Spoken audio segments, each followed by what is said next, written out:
A very good morning to our honorable guests, all the participants, and fellow committees. Welcome and thank you for joining our online forum today entitled Life After PhD. I'm Fung Yin Ling, your moderator today. For your information, this forum is organized by Postgraduate Student Society of School of Chemical and Energy Engineering, PGSS-SEE, in collaboration with UTM SPS. Before we begin, here are some meeting etiquettes that all participants must follow. Please remain muted throughout the event unless you are asked to unmute. Please do not interrupt when the panel speak. Q&A session is arranged after the presentation. Should you have questions, please submit it in the chat box. We will voice them out during the Q&A session. Participants can fill up the attendance form or feedback form 30 minutes before the event ends. Please use the chat box appropriately to avoid redundant messages. All the important links will be shared in the chat box. Thank you for your anticipated cooperation. We will now begin our sharing session. Throughout the postgraduate studies, students are busy meeting deadlines, struggling with experiments, paper writing, and publishing, as well as joining a lot of conferences. The pressure and stresses are the motivation for the students to move on until the graduation day. But when it really comes to the day, people feel kind of lost and empty at the mode of lifestyle that they used to lead is no longer applicable. Some people might feel directionless and with a sense of worrisome about their life after graduation. The objective of this course is to envision the ideas about life after graduation on PhD and what the students can do to get there more easily. Without further ado, with us is an honorable guest to share his insights and experience in creating blueprint for a great future after PhD graduation. He is IR Dr. Zaki Yamani Zakaria, who acquired his first degree in chemical engineering from University of Bradford, England in 1999 and chemical engineering master degree from University Technology Malaysia in 2004. He then worked as a chemical engineer in an oil and gas related company and as a process engineer in an edible oil refinery. In July 2008, he joined the faculty as a lecturer and continued to pursue his PhD in chemical engineering in UTM and graduated in 2013.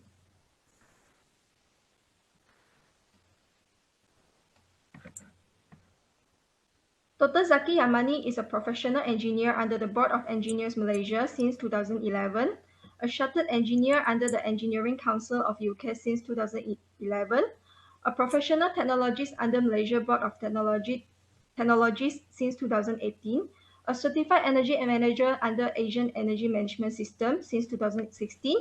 He's also a member of Institution of Engineers Malaysia, Institution of Chemical Engineers UK, and Associate Asian Engineers.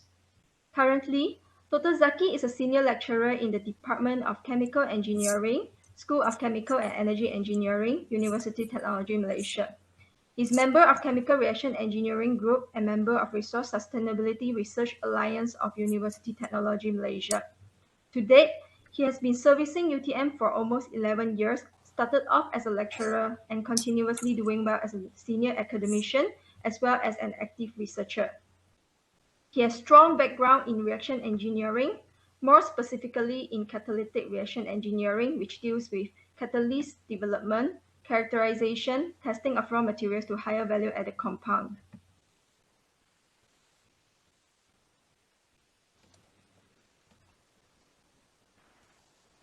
At the moment, he's supervising postgraduate students for their research work, and he did also supervise the undergraduate students for their research projects and plant design projects.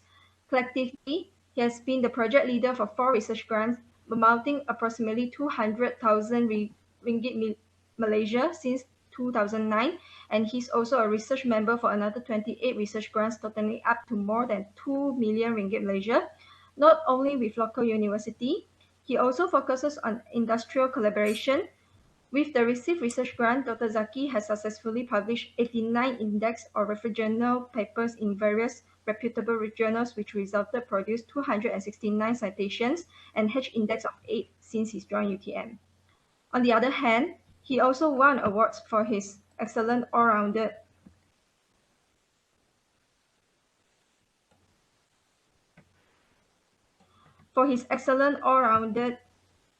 performance.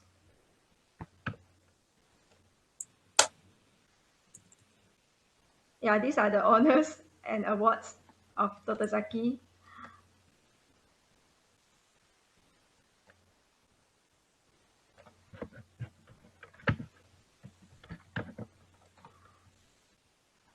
So now let us welcome our guest today, IR Dr. Zaki Yamani. Dr. Zaki, I hand over this sharing session to you. Okay, thank you very much, Yinling, All right. for a very, very generous and lucrative introduction of myself. No need to to elaborate that much. Okay, Okay. I'm just a normal, ordinary person. All right. Okay, thank you very much. Okay, can I share my slide? Yeah, sure. Go ahead, Dr. Hold on.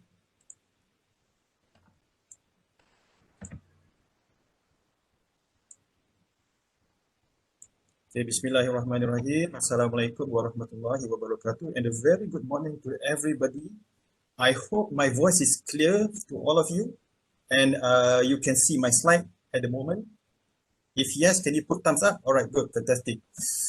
Okay, I was contacted by Rickson, I think maybe 1 or 2 months ago, okay, to deliver a talk entitled "Life After PhD," and I feel that this is a very, very spot-on topic, which is very critically important for all of you. So I believe all of you here are actually PhD students. If you are not, please. Okay, so everybody is a PhD student here. Okay, maybe you are in your first year, second year, third year, or in certain particular stage, you are a PhD student. Maybe some of you have completed, maybe some of you have not, maybe some of you are planning to do PhD. So I'm not sure, but let's just move on. Okay, so I'm going to try my best to deliver this talk titled Life After PhD. Okay, I am Zaki Amali bin Zakaria. Okay, I am from the School of Chemical and Energy Engineering as a senior lecturer. Recently, in February, I was appointed as the director for Center for Engineering Education, UTM, University of Indonesia. So you can see at my background, it's written Center for Engineering Education. So because now I am representing Center for Engineering Education, but I am still working and serving the school as usual. All right. Just a little bit brief background about myself. I wanted to be a chemical engineer, okay, since I was in Form 2. That was when I read my father's organic chemistry book. I thought if I read this chemistry book and then I see all these structures, organic chemical structures, and then I want to be a chemical engineer. So that is what I thought that time. But then it's okay. So after doing my SPM, I decided to take chemical engineering, and I managed to secure a place in the Northern Consortium, United Kingdom, and then further my studies to Bradford University, UK, completed my Bachelor in Chemical Engineering in 1999. I came back to Malaysia and then immediately served as a research assistant under Chemical Reaction Engineering Group, CREG. That time it was led by Dr. Nur Aisyah Saidin Amin. So now it's Professor Nur Aisyah Saidin Amin. Okay. So I became a research assistant and then research officer in CREG, okay, the research group. In 2001, I became a master student. And then in 2002, 31st December 2002, I completed my studies. And then on the 1st January 2003, I became a chemical/project engineer for an oil and gas servicing company. So we commute back and forth from JB to Terengganu, and then sometimes I have to travel to other places such as Indonesia and Singapore. So it was a very interesting job.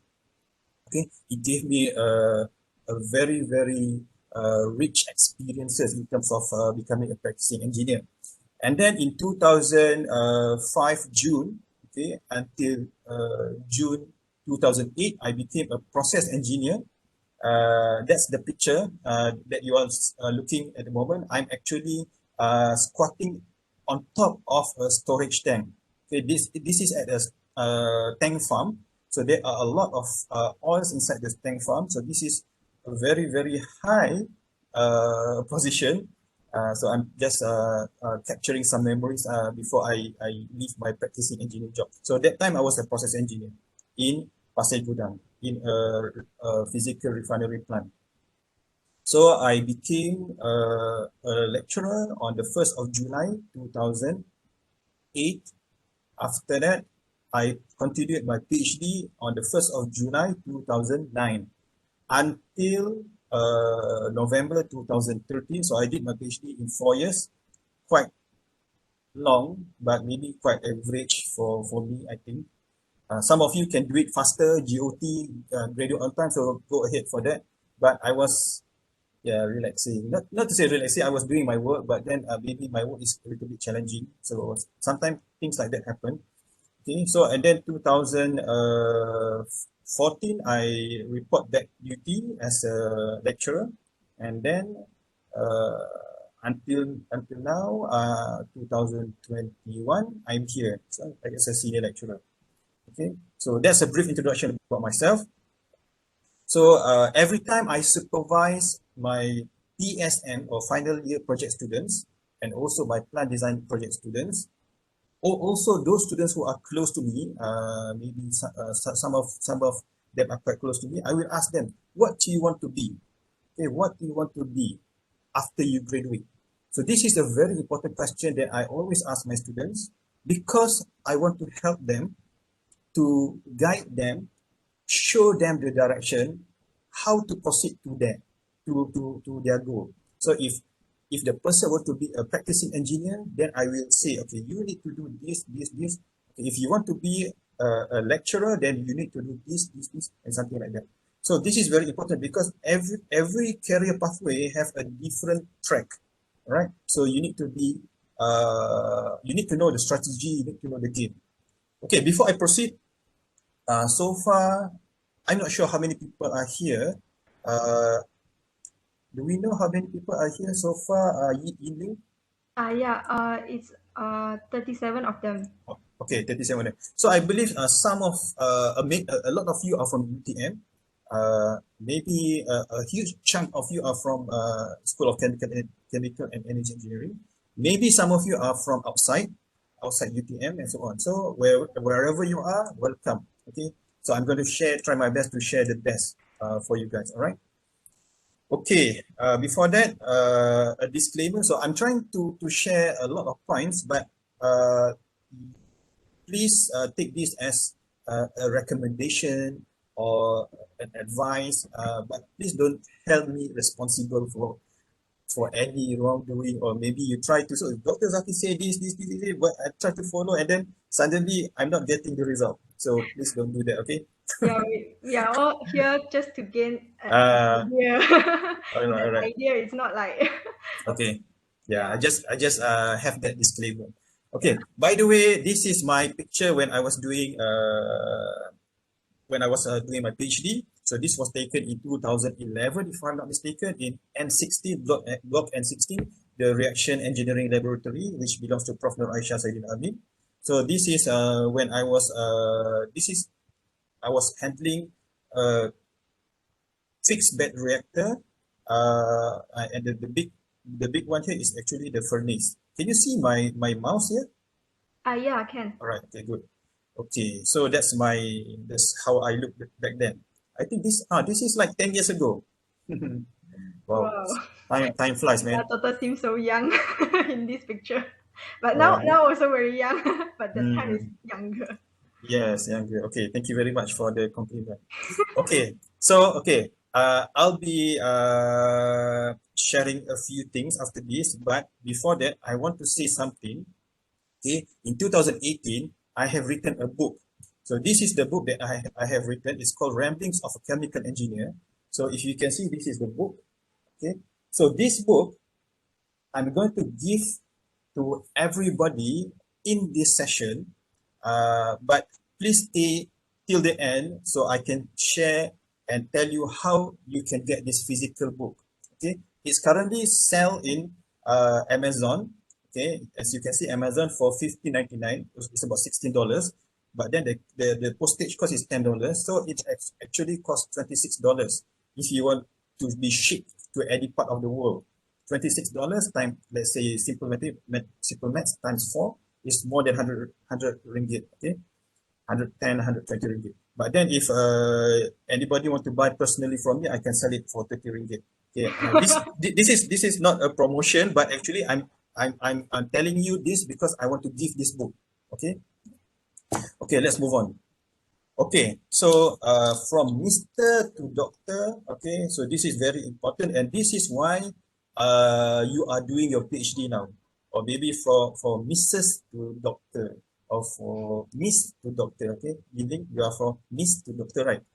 Okay, Alright, alright. so this is very important, and then I'm going to say this because how I'm going to cover this topic is I'm going to address a huge chunk of what you need to do now as a PhD student, because what you are going to do now will take effect, will be a result of what your fate will be in the future, which in this context is when you get your PhD.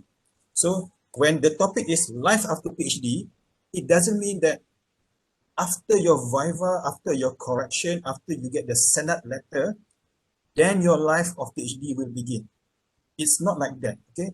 I'm, I have to stress this out because you need to build yourself from now. It's not that you build yourself starting from you get your PhD certificate and then you want to search your job. Not like that, okay?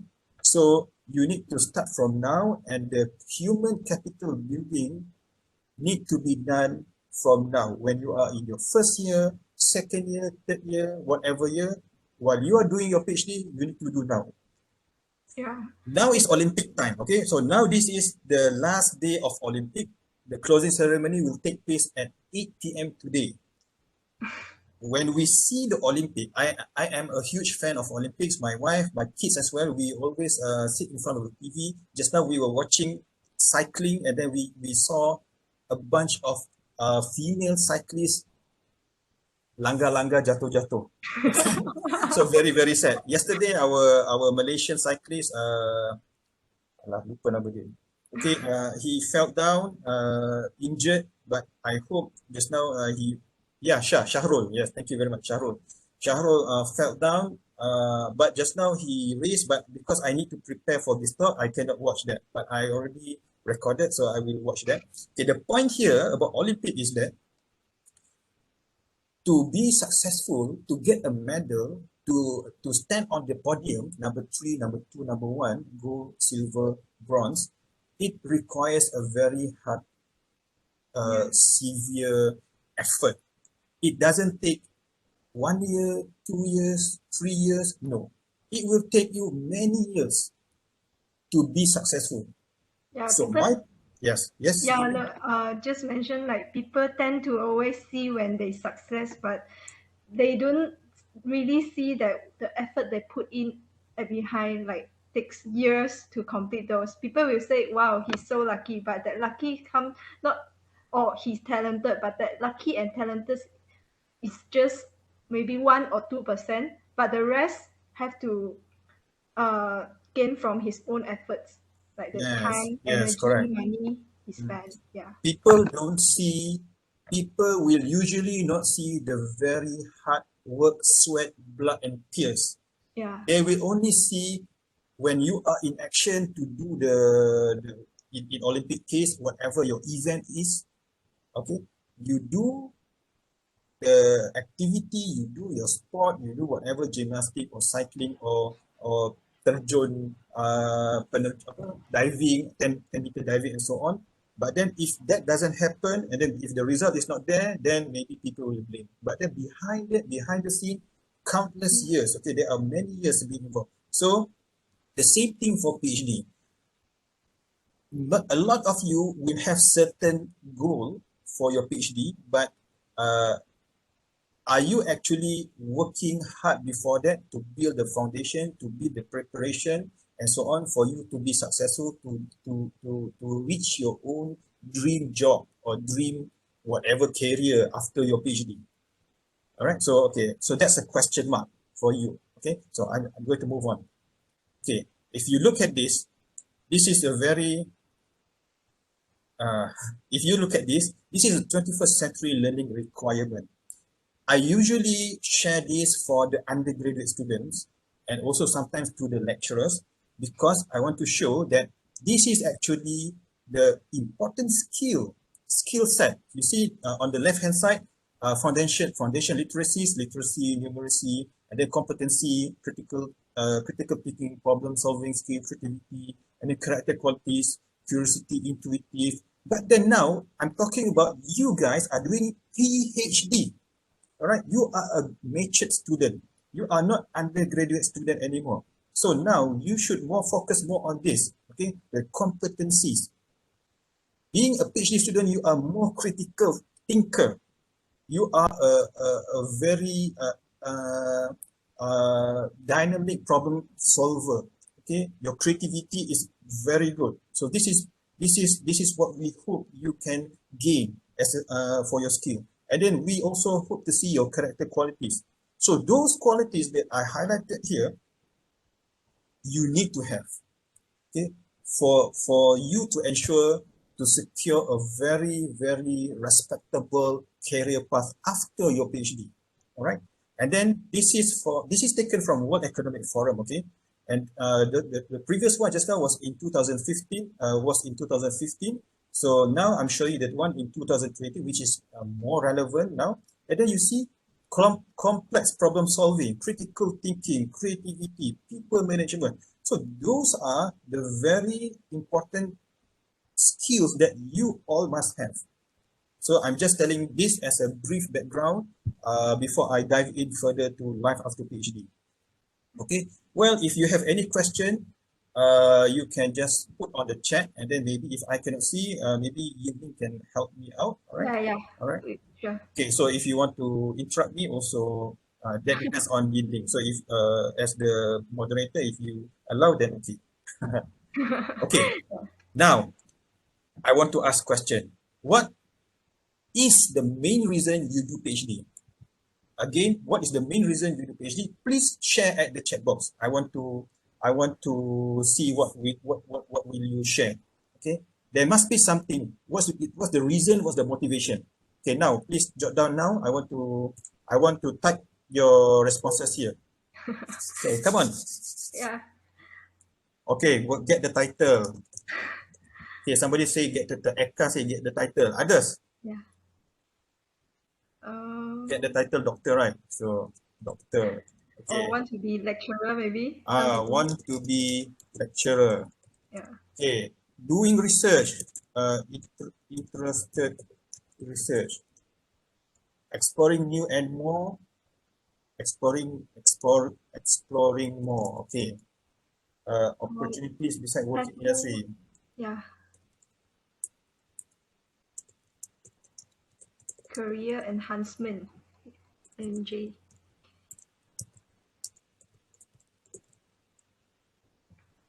Skill enhancement, Adrian. Skill enhancement. Okay, that's good. So keep them coming.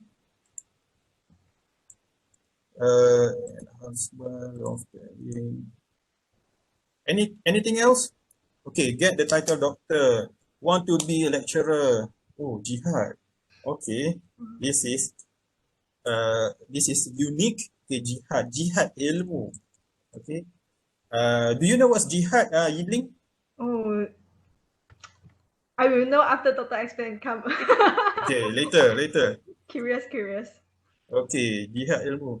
So jihad is work. This is Islamic terminology Oh, when you are fighting for something. So in this case, you are fighting to learn. You are working very hard to learn, to explore knowledge. Okay, so this is what we mean by jihad.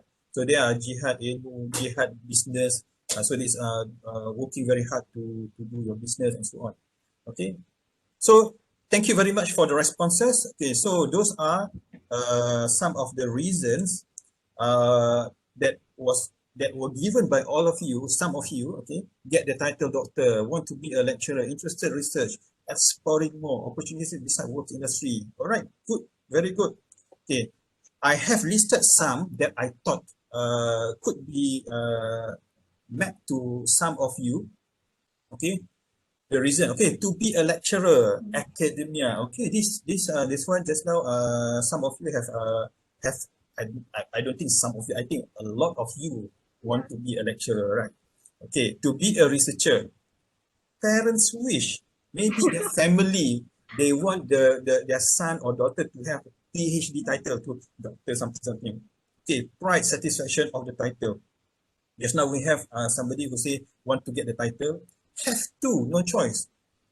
Can you imagine somebody have to, maybe compulsory, they need to do this?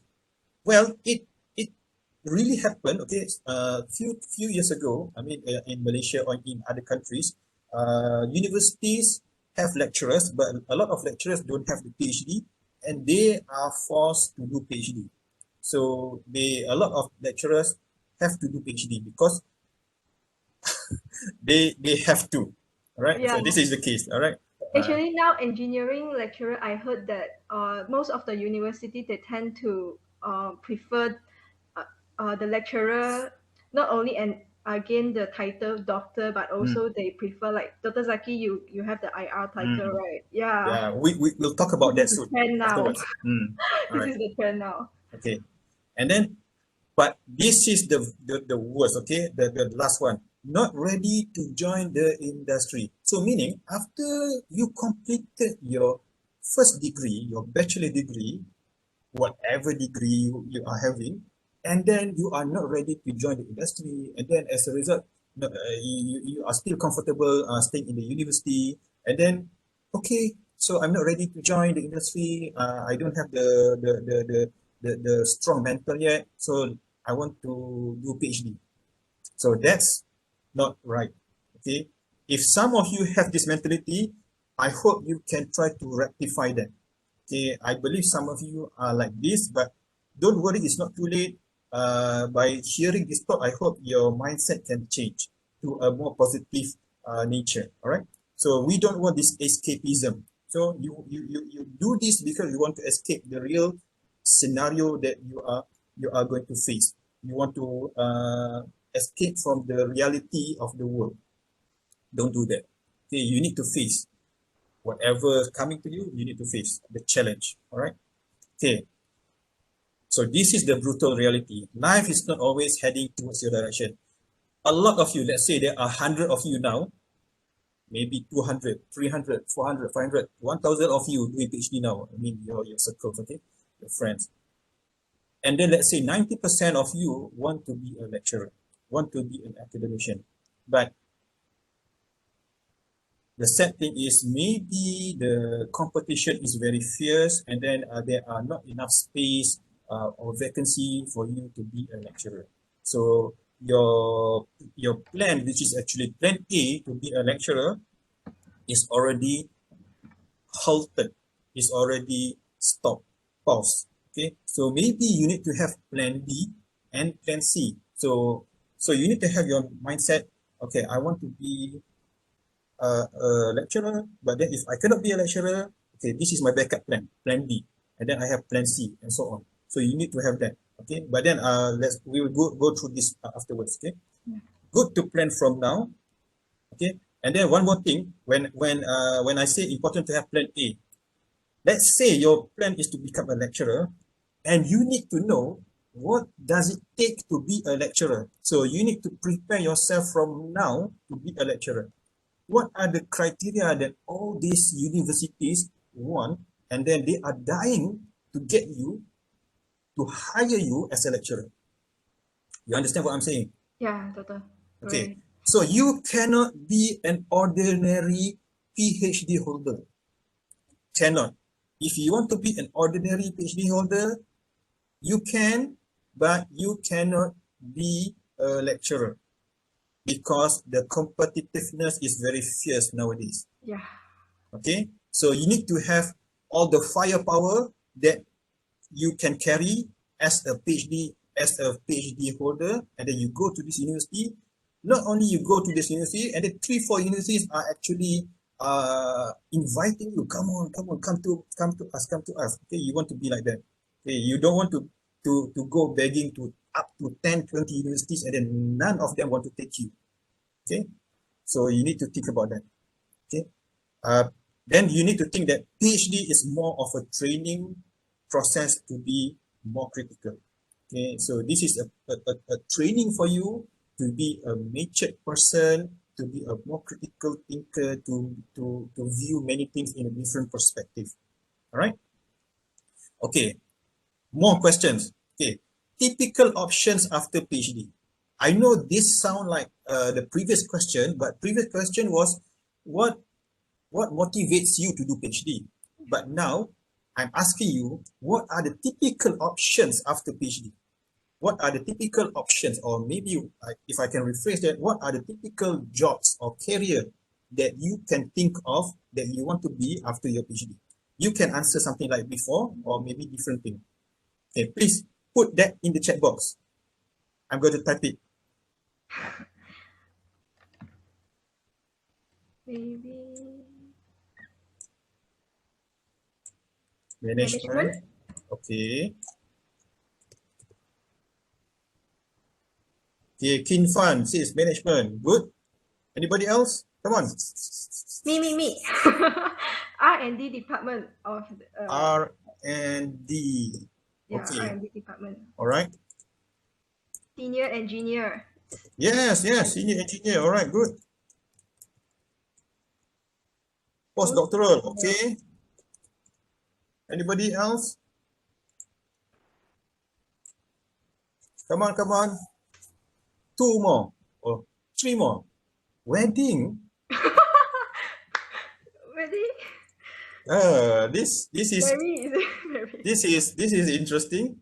Researcher, yeah. Researcher, postdoctoral is about the same. Okay, thank you. And then consultant, yes. Consultant. Yes, good, good. Okay, thank you very much for your response. So these are your feedback. So management, R&D department, senior engineer, postdoc, wedding researcher consultant. Very, very good. Excellent. So you have some ideas. Okay, so this is what you have thought. Okay, I have actually categorized the typical options of the PhD as shown here. Okay, and I have arranged it according to the most popular choices. Okay, so ah, Muhammad Zaki Tumidia mentioned blogger sharing new ideas just now. So that's good as well, but later I will put that inside the previous screen. Okay, thank you, Zaki.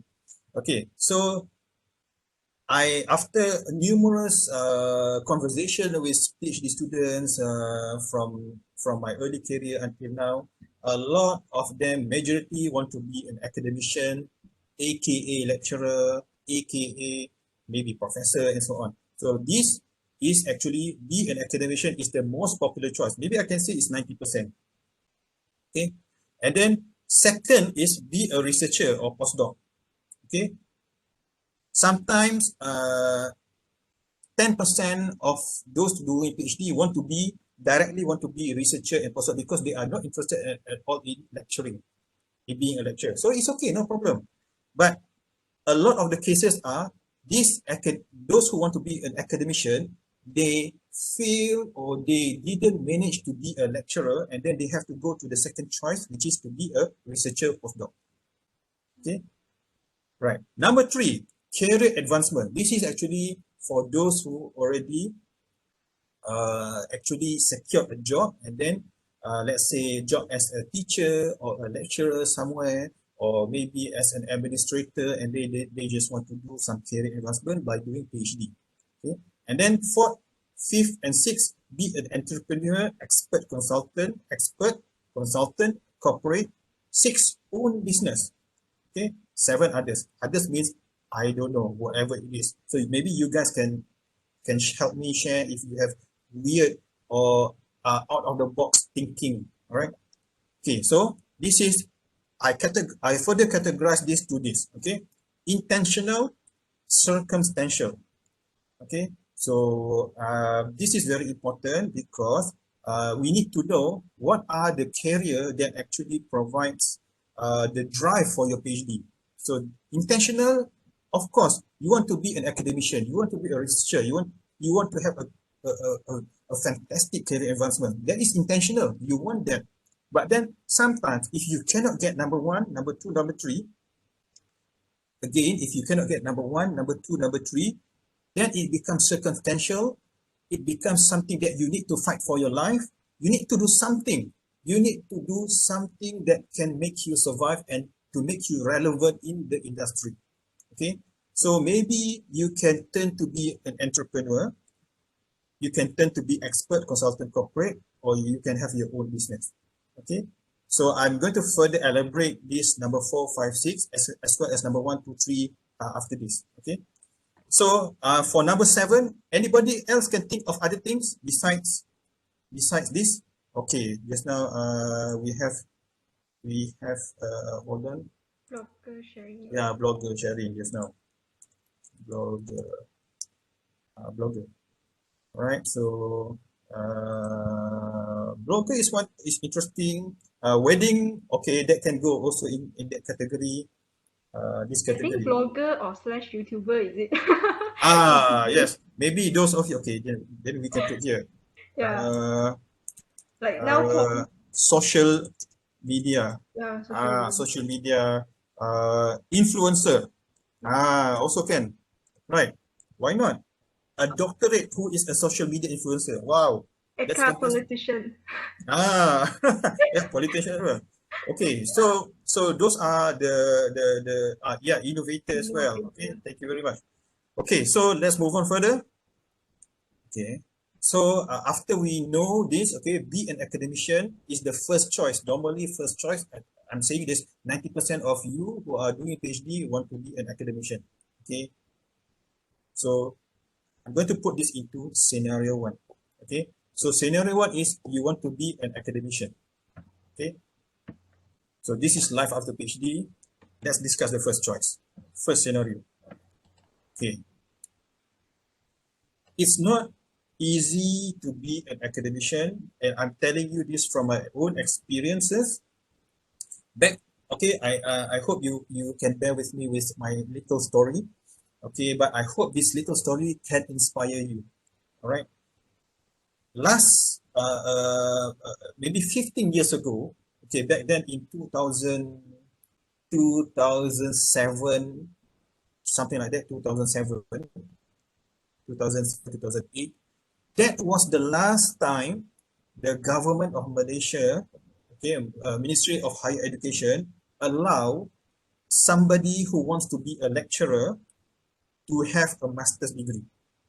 Okay, that was the last time. And I managed to squeeze in myself to be an academician by using my ticket as a master degree holder. After that, in 2008, 2009, maybe something like that, then only those who want to be a lecturer must have a PhD in hand.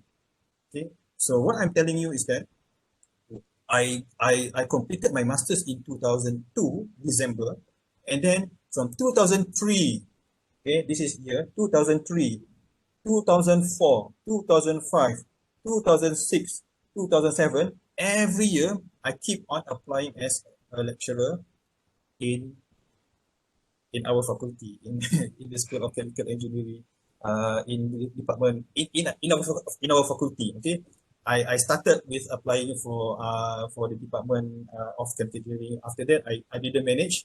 I applied for other department. So I keep on applying until in 2007. I think I get tired because everything got rejected. So it's very sad. And then uh, I got an invitation to be a lecturer in UMP, University Malaysia Pahang, in 2007. I went for the interview in 2007 to UMP. I still remember it was a rainy day. It was a November or December at the time, a rainy day and flood season. Short, a long story becomes short story. I successfully secured a job as a lecturer in UMP, University Malaysia Pahang. Oh my God, I didn't realize that I can get to be a lecturer in UMP. So I got the offer letter, and then I thought that, oh, I think this is difficult because my wife, okay, now actually Dr. Mazura Yusof, that time she's working on her PhD in the Department of Chemical Engineering, School of our faculty, our school. So she's doing PhD there. And then how are we going to manage? If I go to UMP and then my family is in Johor Bahru, so it's difficult. So I reapplied for the fifth time, okay, to our faculty. And then that time, because I have 4 years, four times of experiences, I need to be different. So that time when I interviewed, I added some extra firepower lah. So I got myself already undergoing training under IEM and BEM. So in the interview I told that in 2 years time I'm going to be a professional engineer, and probably with God's help and some support from other friends and dua prayers and from everybody, I managed to become a lecturer in UTM. So that is something that is my first choice. So luckily after 5 years, then only can become. But then you remember, you can imagine 5 years. I want to become a lecturer for 5 years, but 2003 until 2008, then only 2008 I can manage to be. But before that, I have to work as a chemical engineer, as a practicing engineer. So I worked as practicing engineer for 6 years, and that is actually God's blessing, because I was given the opportunity to feel how to be a practicing engineer. And when I became a lecturer in 2008, I feel that I am more confident teaching and lecturing students because I can share the experiences and the spirit of becoming an engineer. So I'm lecturing an engineering student, chemical engineering student. So it's good because an ex-practicing engineer is actually sharing his experiences, exposure, the pitfall, up and down, and so on as an engineer. And then the students can get first-hand experience. What do you think, Ying, about that? No, no, no So problem. total prefer the life of being an engineer or as a lecturer now? Hey, my Right. my my my my ultimate goal since I was in my secondary school was to be a lecturer. Oh. Okay, one of the reason is because my father was a lecturer in UTM chemistry department. So I see him as a lecturer, and that inspired me to be a lecturer as well. So my target since my secondary school was already to be a lecturer. But then because of some hurdles, some obstacles, I cannot be a lecturer straightforward. Oh. Okay, so now I'm going to share the second point. Yeah. Okay, so in order for you to be an academician, you need to be a very, very excellent researcher, and you need to establish your research portfolio. Okay, so this means, okay, now you are all a PhD student, you need to publish like crazy. So if you are with a supervisor who is very active in publishing, who is very active in research, that's good. Just follow them. Okay, but if your supervisor is not that active or not that passionate in publishing, it's still okay, but you can be more proactive. Doctor or prof, I want to publish here and there. Maybe can we discuss about this? Something like that. So the more publication you have, the better it will be, because okay, when you want to apply for a job as a lecturer later on, okay, they will look at your publications as one of the factor. Okay, one of the factor they will look at that. So okay, how many reputable journals have you published? What's your impact factor? What's the number of your citation, and so on. So those are one of the parameter that they will check. Okay, move on. Okay, you need to have amazing soft skills. You need to be able to converse, to do writing, report, presentation, and all of those. Okay, so just attend or participate in this 2 3 minute thesis or presentation or what. Go here, go Toastmaster or whatever. Participate in everything. Okay, so you need to master your soft skill. Okay, this is very, very important. Another important parameter. Okay, here, professional engineer status. This super very important. So imagine, okay, professional engineering status means, okay, you have IR, okay, in senior. Uh, Imagine there are, for an opening, a vacancy of a senior lecturer, there are 20 new doctors, okay, 20 new doctors. Imagine that. But then one of the doctors have IR doctor. And then who do you think the university will choose? Of course, with the IR title. Yes, of course, definitely with the IR title, because all universities now, they have certain requirement, which is actually MQA requirement, Malaysia Quality, MQA. I forgot what's MQA, something like to control the standard of the curriculum. Okay, so the MQA requirement partly asks that they need to have certain percentage of the academic staff to have professional engineer status. But then it's very difficult to ask existing academician to do or to work on their professional engineering status. That's why you need to get yourself to have that title, so it will help that university. That's why if you have IR on top of your doctor, I think 95% chances are you are going to be employed. Because Okay? IR, I think IR is not just about the title. All the way we obtain the IR, we have to Yes, go many through the things. industrial training and Correct. also examinations. Yes. Yeah. You are going to be a complete package. Okay, so you have a doctor, you have IR, you are going. You have a complete. Okay, thank you, Zaki. Malaysia Qualification Agency, correct. Okay, so you need to have that. So if you are now in your first, second, third, fourth year, whatever year, start working on your IR. Okay, it's never too late. All right. Okay, let me move on. You need to have a wow factor.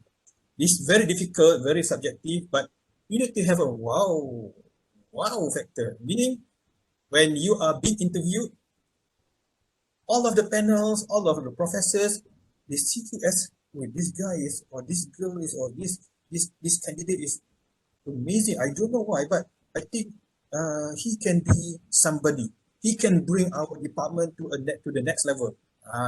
Or he has this skill, or she have this capability. Oh, the attitude is very good. So you need to have that wow factor. So this is quite difficult to describe, uh, but I just put it as wow factor. Okay, and then you need to have a good reputation. Good reputation means, okay, now you are working on your PhD. Okay, I'm telling you this because last time, 3 years ago or 4 years ago, I thought that to be a good, to be easily employed, you need to have a very good result for your undergraduate degree, and then secondly, you need to have a very excellent soft skill. But apparently, there is another one which is good reputation. Why I'm saying this is because, okay, I was in a meeting before. Okay, I was in a meeting in a situation before where we were actually uh, uh, trying to select some candidates, but then few of the candidates were not accepted because of their behavior, their well-known reputation while doing their studies or before that. Meaning, you, whatever you are now maybe in your, between your, maybe between 22, 23 and 30 years old, or maybe some of you a little bit older, okay? But then your track record, your behavior, your attitude, since maybe since you are small, teenager, undergraduate life, maybe masters if you took masters, your PhD life, okay? So people will observe you, and then people will see you, and then maybe if you are not uh, having good behavior, so that will affect uh, your chances lah. Alright. So this is something that maybe you need to take seriously as well. Okay. So last, of course, luck and prayers. So this one, you need to do this lah. Okay, you need to have a lot of prayers as well.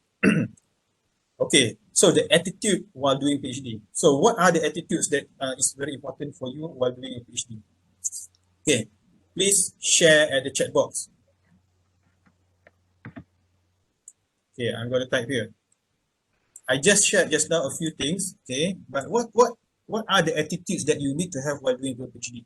I know this is life after PhD, but as I mentioned just now, what are the things? I mean, building up towards the life after PhD starts from now. Okay, come on.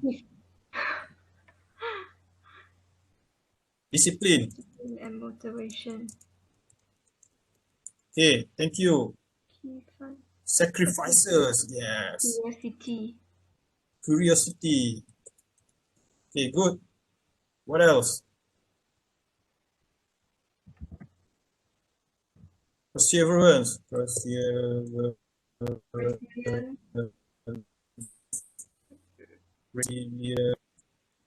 Independence. Independent. Yes, you need to be very Thinking. independent. Positive thinking, correct. You need to be very, very, very positive. Perseverance, yeah, we have that just now. Perseverance. What else? Ada lagi?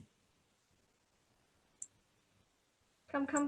Helping hand. Helping hand, yes. This is very, very important. When you help people, then later in future, people will help you. Network and Network connectivity. and connectivity. This is very, very good. Okay, thank you very much, Zaki. Okay, network and connectivity. Okay, that's enough. Thank you very much. Okay, those all listed here are very, very true indeed. Okay, it's very, very important to know this. Discipline, motivation, curiosity, sacrifices, perseverance, resilience, independent, positive thinking, helping hand, network and connectivity. Network and connectivity, particularly, I will further elaborate in some stage later. All right. Thank you very much for sharing this.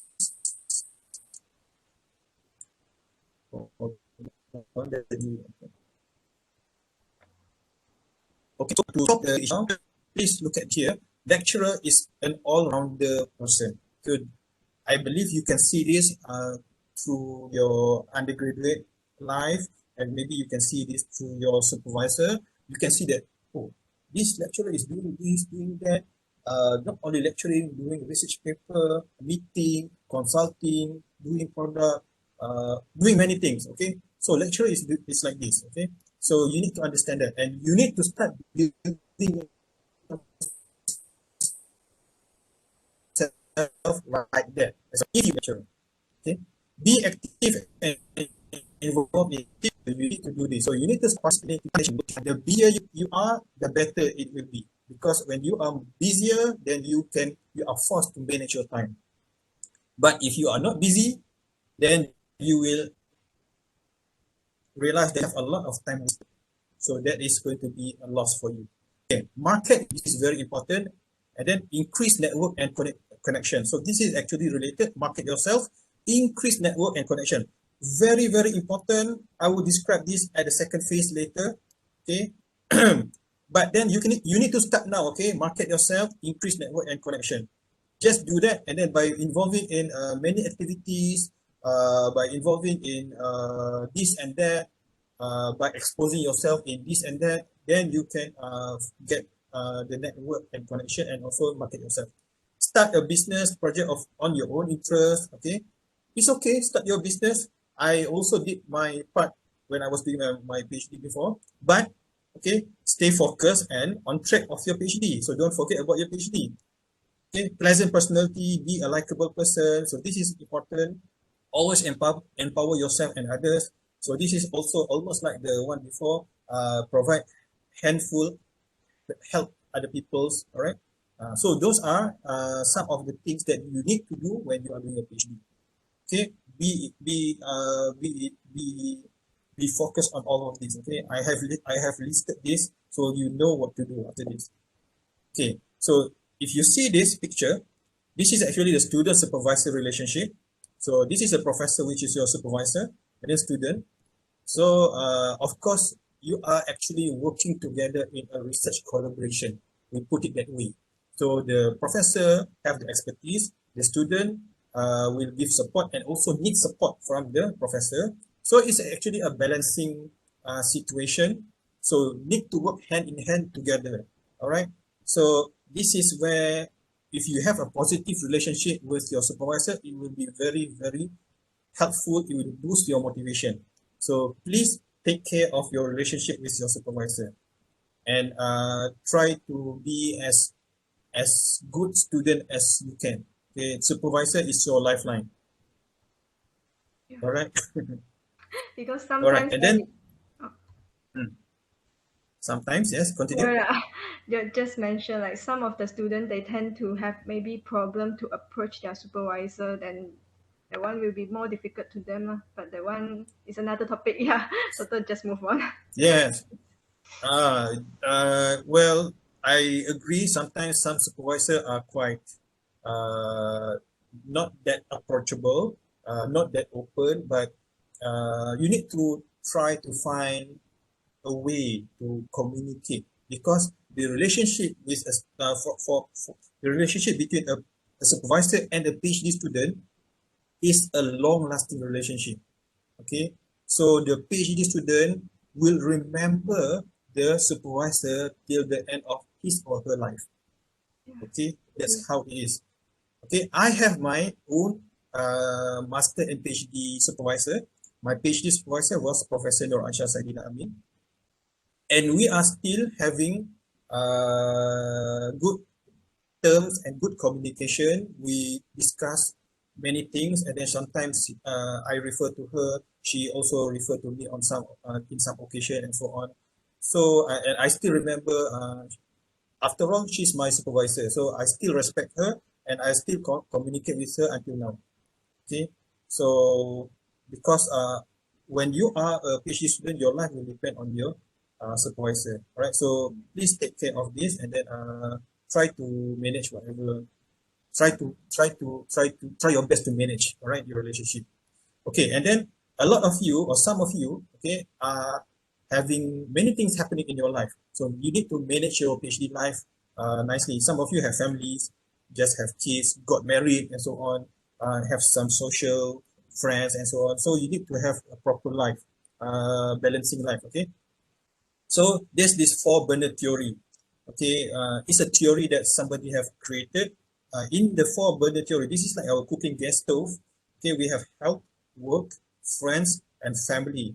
So this theory says that uh, when you want to be successful in one thing, okay, in one aspect, you need to sacrifice another one. Meaning, in this context, if you want to be successful in your work, maybe you need to focus more on your work. And in order to be able to focus more on your work, maybe you need to sacrifice something. Maybe it will be health because you are still young and then you are not really taking care of your health. And then as a result, the health is not really taken care. And then the light, the fire, the flame at the health part is, is smaller, but the work will become bigger. Okay, the flame at the work will become bigger and then you can be successful there.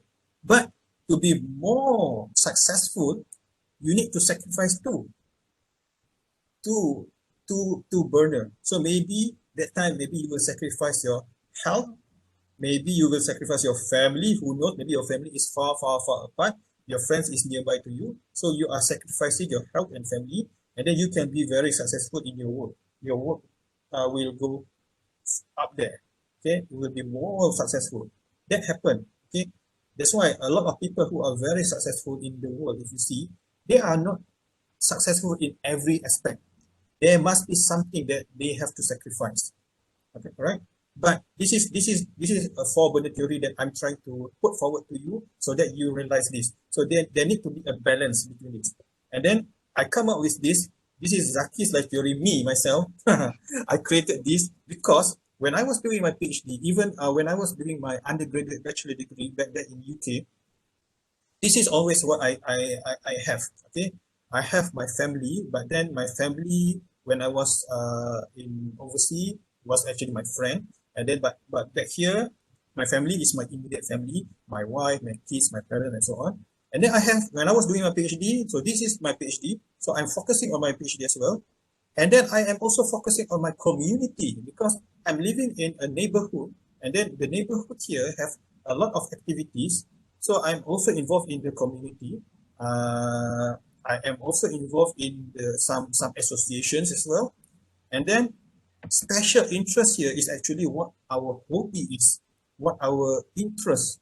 You, all of you must be passionate in something. Okay, some of you are passionate in, let's say, stock exchange. Some of you are passionate in mutual fund, mutual trust. Some of you are passionate in property business. Some of you are interested in cooking. Some of you are interested in Sports.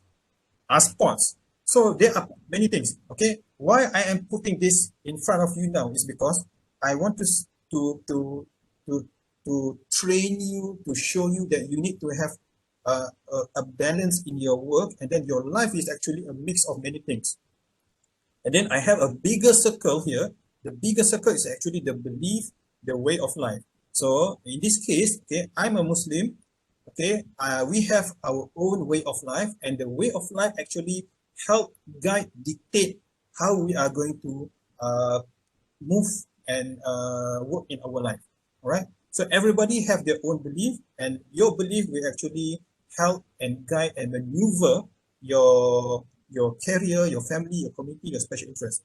And then I need to put a stress here. Okay. I mean I need to emphasize here that when you are doing a PhD, of course you will be stressful. Okay, there will be a lot of points that you will feel down, pressure, stressful, disappointed, sad, cry, and many things. Okay, many negative things happening. Okay, feel demotivated. Okay, so that's why you need your family, and then you need to have your special interest. Your special interest will be the neutralizer. Okay, which means, okay, sometimes, okay, let me just show you a scenario. Okay, sometimes I feel very, very down. My experiment was unsuccessful. I prepared for the experiment for 1 week, but then suddenly the result was very bad and it's not according to my hypothesis. It's, it's a rubbish result.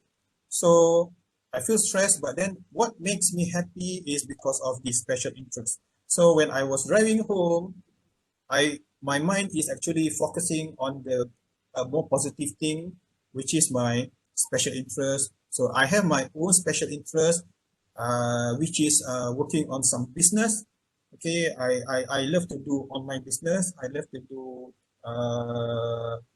some kind of business. I'm not going to to reveal it here, but then when I think about that, when I think about the community, because when we have special interest, there will definitely be a community of that special interest as well, and then that will make me feel happier, and then slowly I will do that slowly, and then happy, and then when I am better, I will start back again at this PhD part. Okay, so I will work on this. So it's like a cycle. So when I'm motivated, I will work on this. But when I'm slightly demotivated, I will shift to my special interest. So you can you imagine that? Yeah, I can. Because like I feel demotivated, I will go for jogging like eight Yes. kilometer relieve stress. Yes. So you need to identify what is your special interest. Then okay, then you do it. Okay. Some of you maybe your special interest is maybe watching movies and so on. So it's okay. Just do it. So you need to release some stress, and then just do it. Okay. So let's move on. Okay, so PhD timeline that would affect your future after PhD. So now, some of you are in your first year, second year, third year, fourth year. All right. So you need to start targeting what to achieve.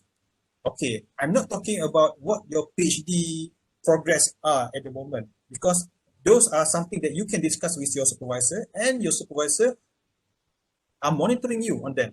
Okay, so what I'm saying here is that what are the other targets that you need to achieve? Okay, so other targets that actually can prepare you towards your life after PhD. Okay, remember just now? Okay, let's move on forward. Uh, uh, okay, this one. Okay, you see there are many things here. Okay, excellent research publication. Okay, this is actually related to your PhD. Amazing soft skill. You can build this. Professional engineer status. You need to work on this now. Okay, wow factor, good reputation. So all of this you need to work up from now. Okay, so that's why uh, this is related to this. Okay, so 1 year, the second year, third year, so you need to lay out the target. So if you are not a board of engineer Malaysia member or graduate member yet, register now. If you are if you have registered but you are not an IEM member, register now. Okay, if you are chances are a lot of you already have BEM and also IEM already. So what you need to do now is get a mentor, and start the mentorship program. So while you are doing your research, you have a mentor besides your supervisor. Okay, but the best thing is if you have a supervisor, there is also a professional engineer. That's good. Okay, that's even better. So the supervisor who is actually a professional engineer can be a mentor for you. So you need to work on that. All right. Clear so far? Yeah, very clear, doctor. All right. Okay. Scenario two. Okay. Scenario two. Just now, scenario one is for you to be a lecturer. Now, scenario two, to be a researcher, because this can be the second most popular option. So when we talk about to be a researcher, maybe a postdoc or research officer or research assistant and so on. Okay, so you can be a postdoc or research officer in universities. There are public universities, there are research universities, there are private universities, there are research institution, organization, and so on that you can apply for. Okay, so when I'm talking about that in the context of UTM, there are many centers. Okay, there's what we call MTech, there's IBD, there's apa lagi Clear. There are plenty of center of excellence, research center. So there are plenty of opportunities there, but then it's based on vacancy as well. So there are some other private companies, right, like Shell Research, Petronas Research, DP Research. By the way, I'm putting this here because I have known friends of mine that's actually working in the area of research. Okay, that's why I put here.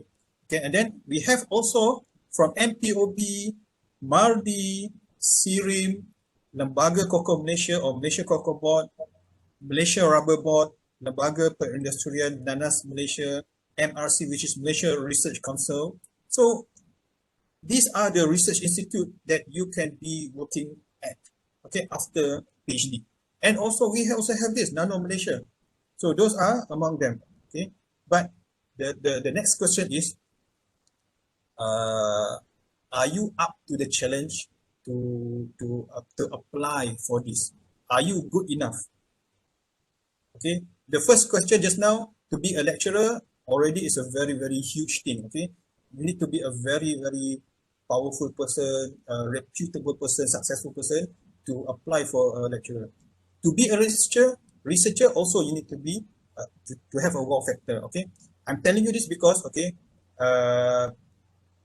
for example in UTM, from time to time, postdoctoral position are open once in a while, but then the vacancy are very limited. And then when you want to apply, let's say the vacancy are 10 only, but then there will be like 200 people want to apply.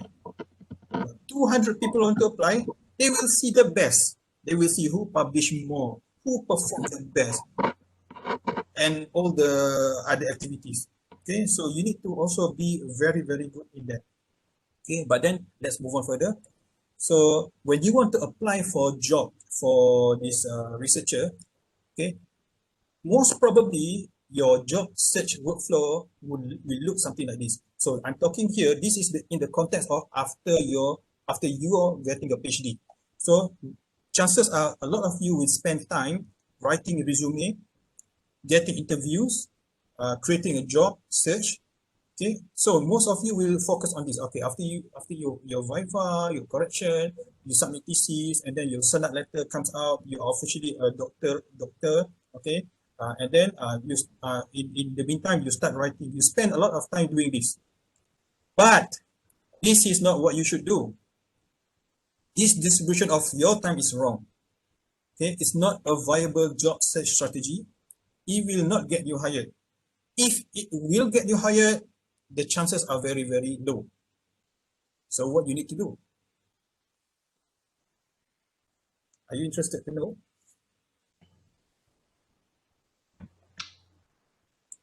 Okay, okay. If you're interested to know, you put thumbs up. Then I can know you want to know. Yeah, a lot of thumbs up. Okay, good. Okay, so this is okay. You are in your first year, second year, third year, fourth year PhD. So what you need to do is, okay, you need to start building your network. Okay, start building your network from now. Okay, are you spending enough time networking and generating referrals? When I mentioned building network, you need to know as much people as possible. You need to know these people, that people, many people from the industry, from the university, from the research center, so you need to expose yourself.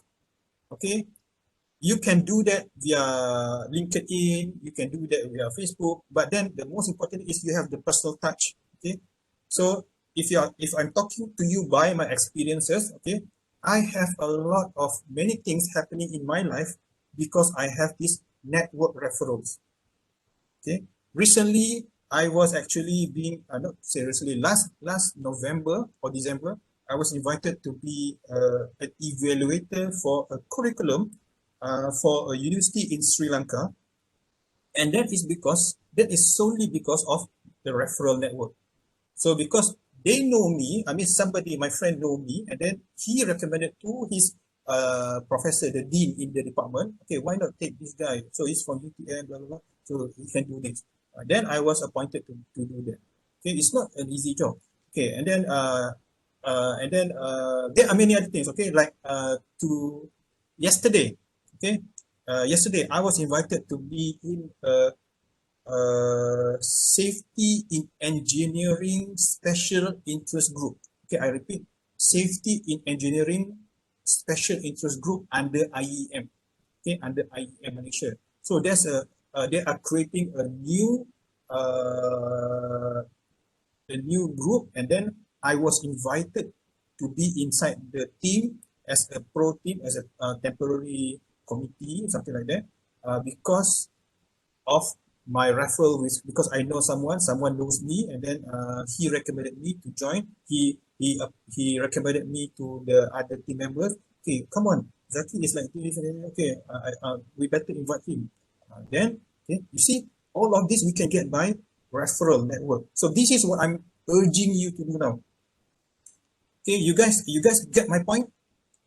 Okay, so when you have a lot of network, not a lot of referrals, people will know you. Okay, another example I give you. Okay, in 2008, okay, before I resigned as a process engineer, I don't know what happened, but then in July I became a lecturer in UTM, and then somewhere in July I received a phone call from a headhunter. This headhunter called, "Hello, is this Zaki?" "Yes, speaking." "Okay, I'm calling you because, okay, I want to offer you a job as a production manager for this company, blah, blah, blah, blah, blah." Okay, before that, I was actually a process engineer.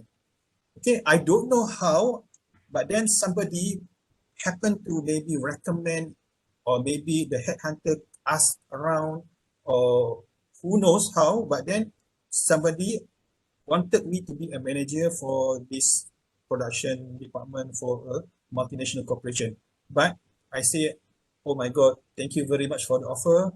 Uh, if if I have not been a lecturer, I most probably have accepted the offer, but I am not a lecturer. I want to be a lecturer." So I have to I need to refuse your offer. Thank you very much.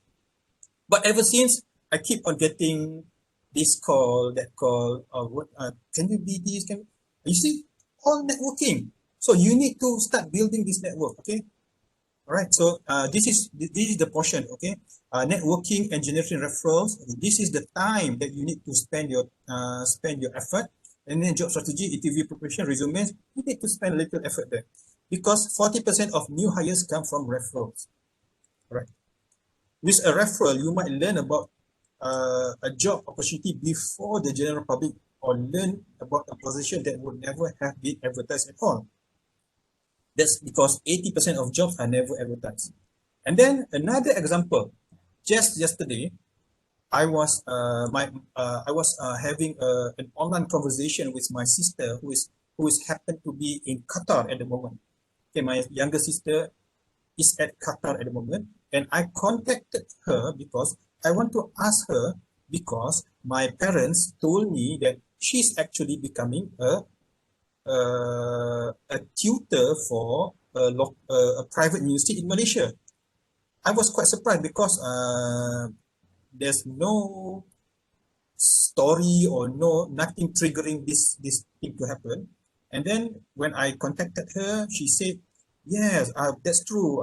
2 weeks ago, I already started working with this private university in KL. Okay, this private university in KL as a tutor. Tutor in that context is actually an assistant for the lecturer. Okay, so she told me she was actually searching for a job, and then she contacted her friend who did masters together in UK. So she also did her masters degree in also in Bradford University, UK, same like me. And then her friend was in that particular private university, and then her friend know that her boss was actually searching for a person for a vacancy, only one vacancy. Okay, and then my sister happened to be in contact with her friend, and then her friend talk about my sister to her boss, and then her boss have a quick phone conversation. Ta-da! Accepted already. You see, referral network is just like that. So the job has not even been promoted or advertised yet. So that's why you need to do this. Okay, start doing this from now. Okay. You see, this is the 1,000 people seeing the job, 250 people submit application, make it past ATS. ATS is actually applicant tracking software. So actually, when you have 1,000 people applying, or 250 application, or maybe 1,000 applications, the human resource department is very difficult to go through everything swiftly. So they use software to filter. Okay, so then after that they will shortlist, and then only 4 to 6 got interview. But you can, okay, if by design, if you can have a very good network referral, then you can bypass this. Maybe you can go straight away to the interview. Okay, another one is by having a very good interview, a very good resume. So this is how you should write your resume. Elevator pitch, sell yourself in one sentence, include your most relevant technical skills to, include your most relevant experience to the role, then include your most relevant soft skills to the role. So these are the highlight of your 2-page resume. That's enough. Because these people, this human resource manager, they have to read a lot. Okay, they want to see. So you just highlight the best of you. So these are example, okay? So this is for bullet 1. Example, okay? Accomplished neuroscientist with 10 years of experience in leading and managing preclinical R&D projects aimed at identification of novel therapeutic strategies for neurodegenerative. Yeah, you see bullet number 2. Effective and confident science communicator, both oral and written, making complex scientific job. So this is actually a CV for a PhD student, okay? PhD graduate. So I'm not showing you a CV for undergraduate. This is for PhD. Okay, outstanding soft skills allowing for the development and maintenance of professional relationship with key opinion leaders. So these are some of the methods. Okay, and then you see you need to highlight transferable skills, not action verbs. So normally this PhD graduate, they will put completing and planning an entire PhD project, expert in the use of many different instruments, supplies. So boring. So, but you change it to the industry perspective, transferable skills. So, completing and planning an entire PhD project. That's basically project management, brother. Project management. Okay, and then here, collaborating with difficult PIs and colleagues. PI is principal investigators. So that's conflict resolutions. Here, presenting your work at meetings and conferences. That's communication skill. Okay, here, choosing the best product for your experiment based on experience, commercial acumen. Okay, expert in the use of many different instruments and supplies, market and product knowledge. So you see, it's how you write inside your resume. That's another thing. Okay. It's all about phrasing. Yes, correct. It's about phrasing. You need to capture the eye of the human resource manager. So you need to put the best words. Right. Good. Okay, so 90% of Fortune 500 companies use ATS, which is the applicant tracking software. So a lot of us don't know about this, but big companies, they use this. And then you need to have the keywords. The keywords of your job need to be inside there. Okay, that's why if you are not careful in applying for the job, then when you write down, maybe chances are you are not going to be called for the interview. So 80% of resumes are rejected in less than 11 seconds by the software. So that's the brutal reality. I think also got one problem, like people they used to use one CV but apply for many jobs Yes, without that's editing it. betul. That's not good. So that reduces drastically the chances because you know why, right? Yeah. So you need to tailor make your application based on that company. All right. Okay, so scenario three. So I'm going to try to move faster. Okay, scenario three is the career advancement. So normally people such as research officer, some teachers, administrators, they already have a job, but then they want career advancement. Hence, they maybe they already have master, so they want to upgrade themselves to be a doctor. So this is why they take PhD. So this is not really a big case. Okay. Okay. Okay, guys, this is a brief questionnaire time. I'm going to ask your favor, your help, to please answer a questionnaire. Yiding, can you put the Yeah, link? yeah, I will share now. Okay. So participant may check the Can you check at the chat? yeah, So yeah, whether I would like you to help me answer this questionnaire. It will take you less than 2 minutes. And for those of you who answer the questionnaire, I will give you the book Ramblings of a Chemical Engineer. Okay, I'll pass this to the committee, and then the committee will help to disseminate this to you. So if you are in UTM, so this is an actual book, okay, physical book. In Amazon, it's being sold at $16. I set the price lah. I set the price $16, but now I'm giving you this free. So Ramblings of a Chemical Engineer is written by me. Okay. Uh, Take 2 minutes to answer this question. Okay, it requires you to write your name, your phone number, your email, just because of the dissemination of this book. But then, what I want to do is actually to get the data from the rest of the information in the questionnaire. So 2 minutes, 2 minutes break for me.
By the way, for those of you in UTM, it's easier for you to get the book.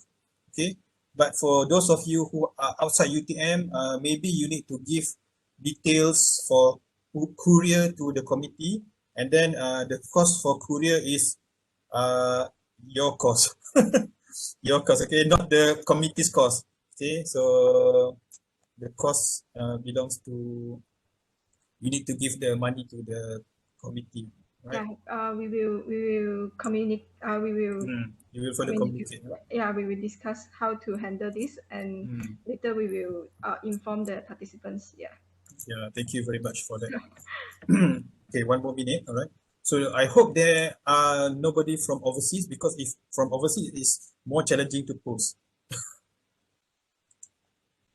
But if you prefer to buy my book from Amazon, I'm more than happy.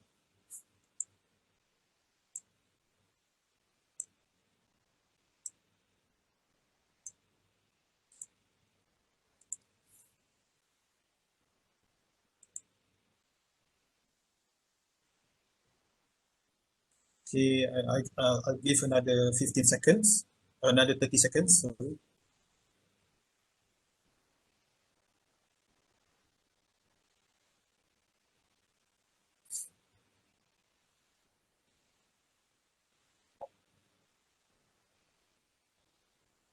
Yinling, so far how many are there inside the session? It's now 47. Okay, thank you very much. Muhammad Ayub, I need book PL. PL means what? Please, is it? Yeah, I think he's Okay, no overseas. problem. Sorry. Oh, no problem. You discuss with the committee. Hopefully, the committee can help you arrange for that. Yeah, have to pay for the courier fee. Have to pay for the courier. If I'm not mistaken, the courier for international is 40 ringgit, because I also courier to various countries before this, to US, to Australia, Canada, Pakistan, India, many to Indonesia, and so on. How to manage family, kids, and PhD during COVID and homestay. Later, we will discuss about that later, okay? I mean, after the session. Okay, I think that's it. Those of you who are still answering, go ahead. It's okay. I'm going to continue my session. Okay. Okay, going to scenario 4. Okay, this is getting better. Scenario 4, 5, 6. Okay, to be an entrepreneur, because you just now circumstantial. Okay, circumstantial is something that maybe your first choice, your second choice, you cannot get, and then third choice is not yours. So you have no choice, but you need to create opportunity for yourself. Then you become an entrepreneur. When I talk about entrepreneur, it is different between number 6, scenario 6 later on, which is own business. Because when I'm talking about entrepreneur, it's you using your research expertise and then building the business. Okay, so in this case, you need to start from now as well, because we don't know what's going to happen in the future. Okay, plan as backup during your PhD. So think, because just now I mentioned plan A, plan B, plan C, plan D. So you need to have all these multiple backups based on research expertise and interest. Okay, so I'm going to give you 2 examples. Can you see here this website? This is Unbox Resources. Yes. Mr. Zaki Tomijan know this. If yes, you will put this thumbs up. So Unbox Resources is a company, is a spin-off company that was created by Dr. Kamarizan. Okay, those of you from SKT knows him from Dr. Kamarizan. And then Dr. Kamarizan has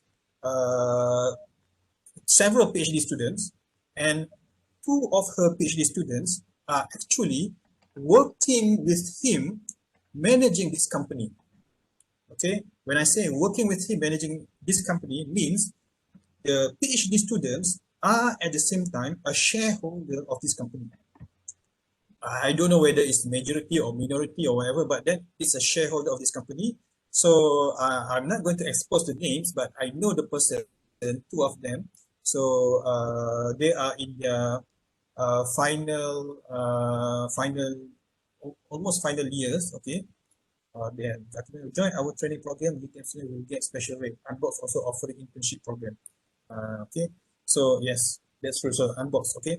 So meaning this is a very lucky scenario where the PhD students are having a very fantastic relationship with the supervisor, and the supervisor is offering the student, his student, to be a partner, okay, a shareholder in the company.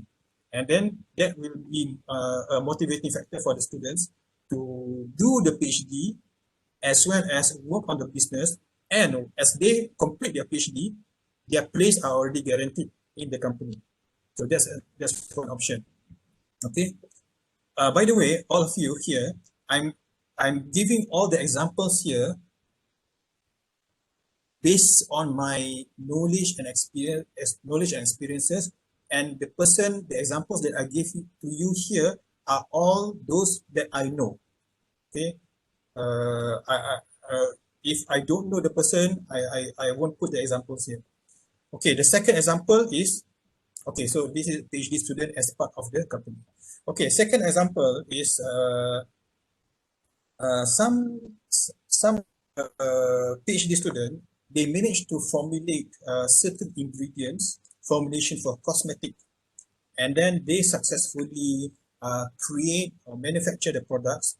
And I believe a lot of you know that there are three lecturers in our faculty who managed to be an entrepreneur by selling their beauty products.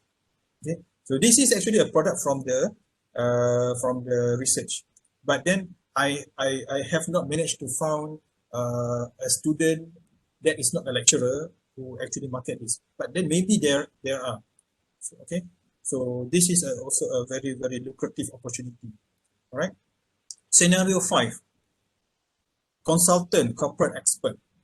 Okay, this is another scenario. Sometimes you cannot, you fail to be a lecturer, not to say fail, but not accepted after several attempts. You didn't get a job as a researcher. You can try to go to the corporate to be a consultant, to be an expert. Plan this as a backup during your PhD.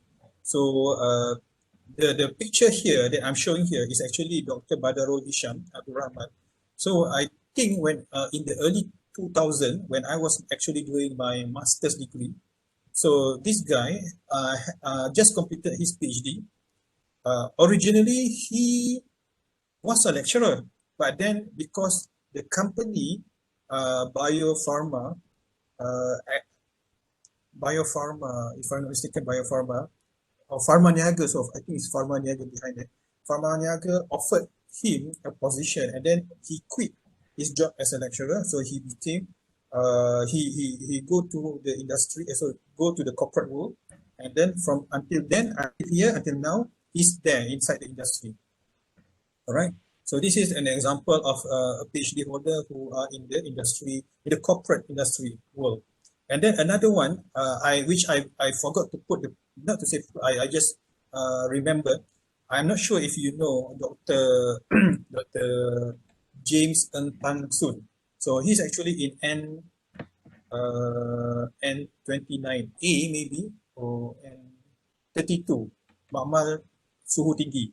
Right, so he's working as a consultant together with Professor Rosaini. So he's a consultant at the moment. So after he graduated as PhD, he immediately become an EIA consultant, Environmental Impact Assessment Consultant. Oh, okay. And then I remember from that story, there's also a Doctor. There were, sorry, there are actually two more doctors that I forgot the name, also working as a consultant under EIA project, under so environmental consultant. So those are example of those who managed to be a consultant. Okay. Scenario 6, to build your own business. Plan backup during your PhD as well, based on your expertise and interest. So these are the businesses that are not related at all to your research expertise. Not related at all. Okay. So for example, so this is a real example, Pusat Tuition Dr. Najwa. So if you see Sarjana Muda Kejuruteraan Elektrik Mikroelektrik UTM, Master Fakulti Kejuruteraan UTM, PhD Pendidikan Teknik dan Kejuruteraan UTM. So she opened a tuition center at Bandar Baru Kangkapulai. So instead of becoming maybe I'm not sure whether this is her passion or what, I'm not sure, but then I'm showing you that somebody who have doctor can also do this. Okay, I know somebody who's doing dropshipping business. I know somebody who's proofreading and also doing translating services, and also somebody who is actually in the tourism business. Tourism business means tour guide, right? Tour guide. And then there's also financial planner. There's also editor. Editor in this case is not the editor for film, but editor book editor, journal editor, and so on. Okay, I know somebody who actually in the bakery business, food business, and also this is my friend. I was working with him as well. So he opened up a solar farm, also a doctor as well. Okay, a solar farm. So harvesting electricity from solar technology. So this is one thing, some of the options. But then the option of these are limitless. You can think of something, but it's good if you can think of it while you are doing your PhD now. Okay, but then be focused, still laser focused on your PhD. Okay, so another one is online business. So whatever. So that's why from time to time, from now, whether you are in your first year until your fourth year, you need to do continuous reflection. Am I on the right pathway? Am I okay or not? Doing fine or not? So this is very important. Whenever you need people to discuss with, sometimes we need opinions from others. Then we can seek opinions from others. So any of you, if you want to discuss with me, also I'm okay. I'm open for discussion. No problem. So invest, this is very important, invest some time during your PhD for personal and professional development. This is very, very important because this is why you need to build up your skills, your wow factor, your additional booster in terms of your skill, your many things lah. Okay, so you need to enhance, keep enhancing yourself, right? This picture is actually the place I am sitting at the moment now. So this is my son's bedroom, and that's my computer that I'm using now. Okay, so I reached to the end, concluding remark.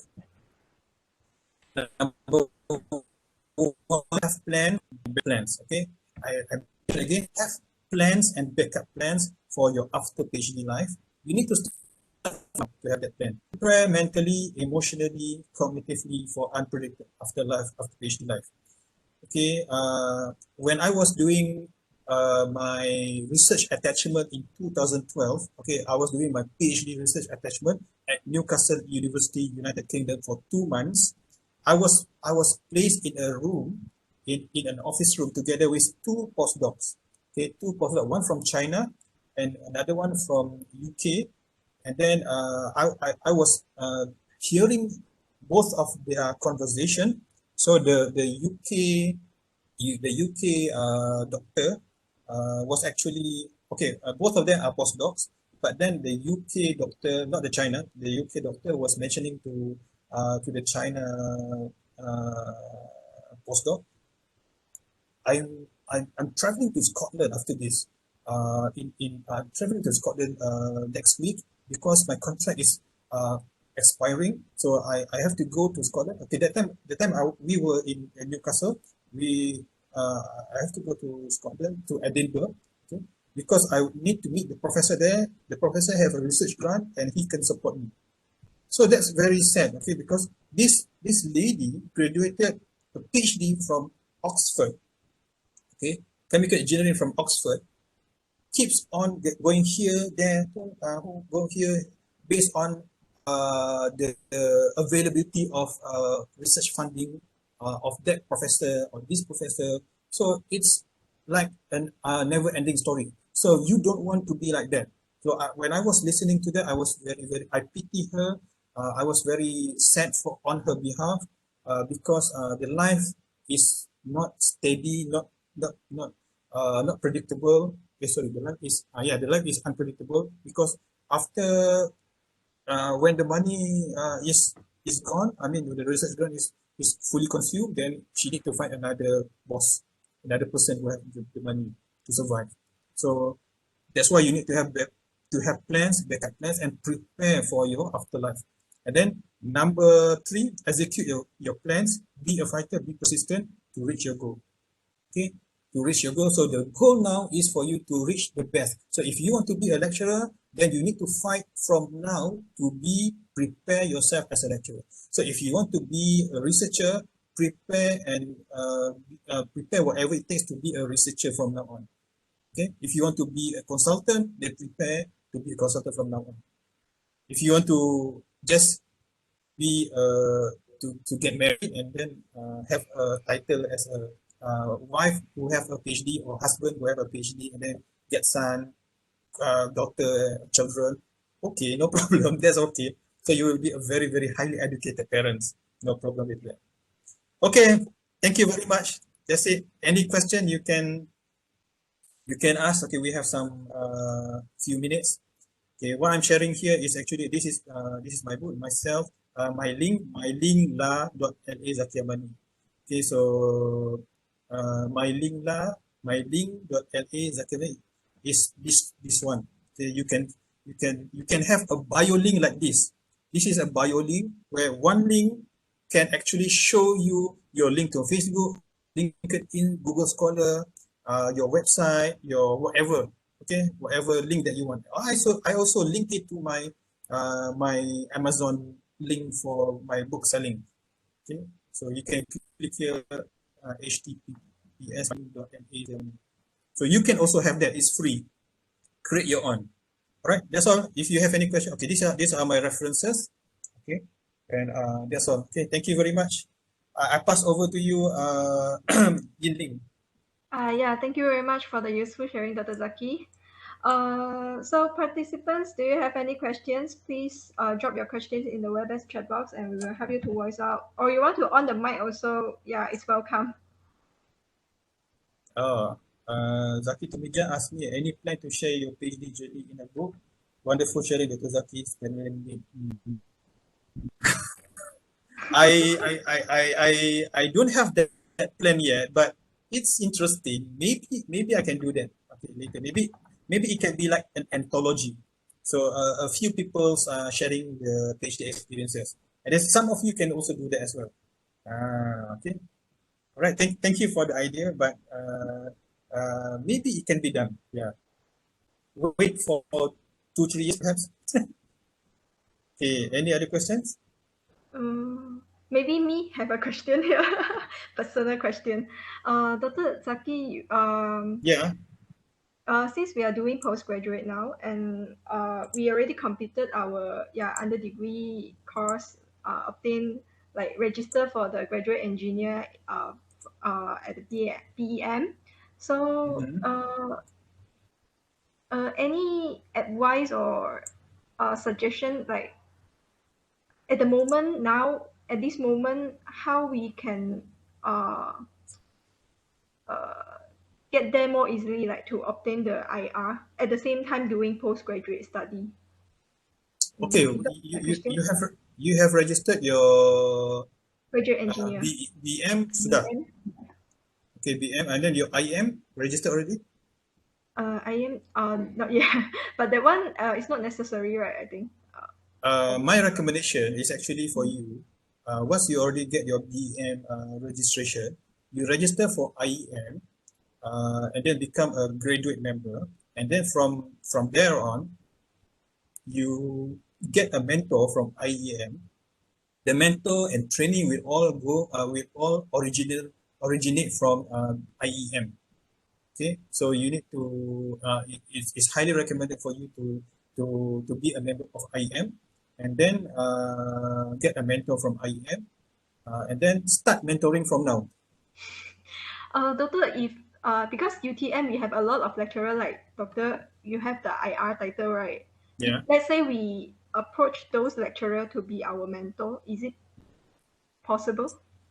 Like you they can just need someone to endorse the document and evaluate the performance. if the question is directed to me, for me, if am I available to mentor anybody? I am available to anybody, but my quota is full already because one professional Oh, engineer can only mentor three. Okay, can only mentor three. You are free to approach other lecturers who have the professional engineer status. If they are willing to do it to mentor, then okay. even If even they, though now even though now is doing other research project under other supervisor, but still can approach the supervisor with IR, yes, like ask yes, them to assist, right? yes, you can. I So see. what's going to happen is that like this, okay? Uh, at least you will, let's say your PhD is taking 3 years, for example, 3 years, and then let's say you complete your PhD in, sorry, your PhD 3 years, and then you have your mentorship under the supervision of professional engineer in 2 years, all right? And then once you complete your PhD, you have another 1 year, and then maybe that 1 year you go for industrial training. Industrial training means you work in a private practice, you work in industry, and then you already complete 3 years because for you to be able to get the professional interview to be a professional engineer, you need 3 years. All right. Once you qualify that 3 years, which include 1 year industrial training, industrial practice, then you are ready for that. You are ready for the professional interview. And once you pass the professional interview, you can be a member of IEM.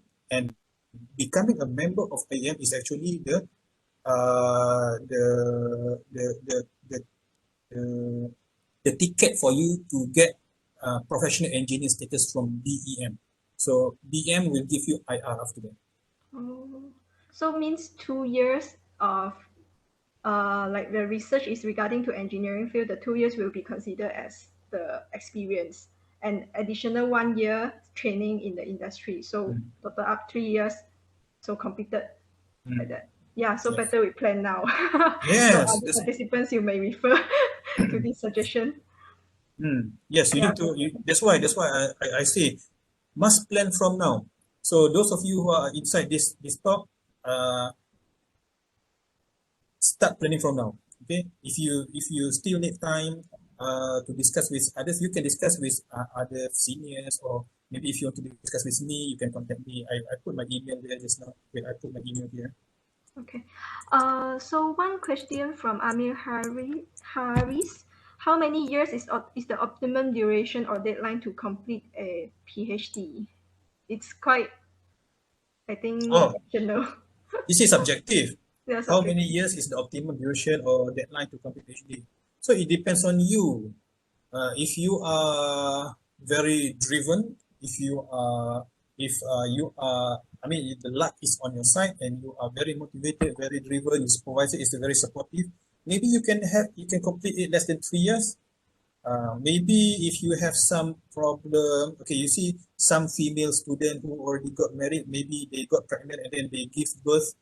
So maybe that will drag to maybe 4 years or 5 years. So it's okay as long as you finish it. All right.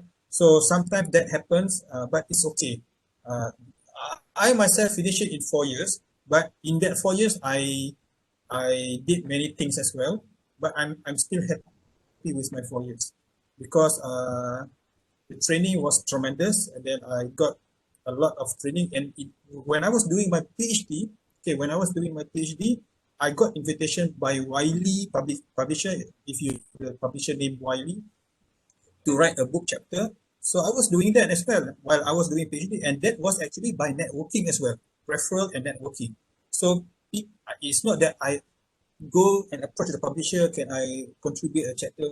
But no. So people approach me, can you write this? Can you? So that's why the networking and referral is important. So need to build networking from now. Okay, let me. I hope that Awesome. answers. Okay. Okay, What thank is the you. most challenging aspect facing PhD students after graduation during this time of COVID? And what can be done to better prepare our PhD students for the fourth industrial revolution? Wow, and to support the government initiatives. I need to read this again. This is a very, very high level question. Most challenging phase. Hmm. Okay, my question, my answer will depend on the student itself again. What does the student, okay, PKW, I don't know your full name. So PKW, what do you want to be? If you want to be a lecturer, just follow the ticket I have given you now, and then and then after you get your PhD, just apply as it is. That's all. So there's no problem of applying for that because everything can be done online. All right. So and then what can be done to better prepare our PhD students for the fourth industrial revolution? Okay, what can be done to prepare our PhD students? Uh, um, this what can be done to prepare our PhD students for the fourth industrial revolution and support the uh, to I think this is not the responsibility of the supervisor to actually create awareness in terms of the preparation uh, of the industrial revolution. So the student itself, you yourself, your PhD student, you are a PhD student, if you feel that this is very important, critical, then you need to equip yourself, go for training, go for talks, go for seminar, workshop regarding this. Okay, so just be proactive and equip yourself with those knowledge. And then it is very important to stay relevant with IR 4.0 because a lot of technologies are changing. So I was a process engineer from 2005 to 2008 in a physical refinery plant for oil and fats industry. And 1 year ago, I attended a conference, a congress of palm oil congress in Kuala Lumpur, and the technology has changed a lot, drastically a lot. So my point here is we need to be updated. Not the supervisor asks, not the government asks you, but you yourself need to be equipped. That's why you need to have the skills, the extra edge technology, knowledge, and so on. Okay, I hope I answered that TKW. Let me There's go. one last question Ah, here. How to manage family, kids, and PhD during COVID and homestay? Quite personal. where's that question? Oh, Yeah, that one. How to manage family, kids, and PhD during COVID and homestay. um, uh, uh, the easy answer is you need to manage your time. I understand this. I understand the question. I also have family. I also have kids doing PDPR, schooling from home. And I also still have to do many research work at the same time. So you guys have to do research work because of your capacity as a PhD student. I as well have to do my research work as a researcher as well as a supervisor for many students. So I have a lot of students, so I also need to do.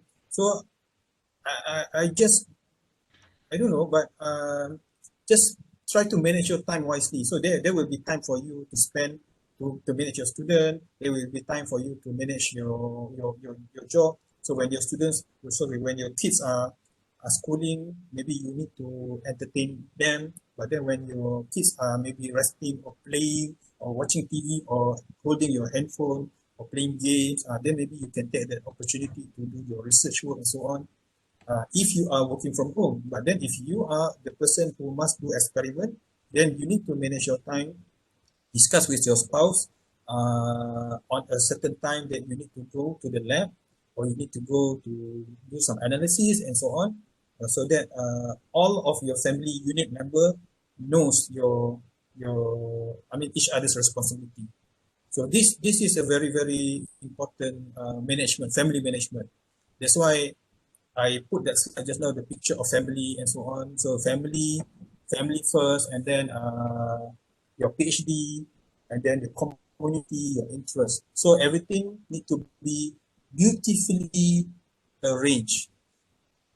So no shortcut on that. You need to train because different people, different scenario.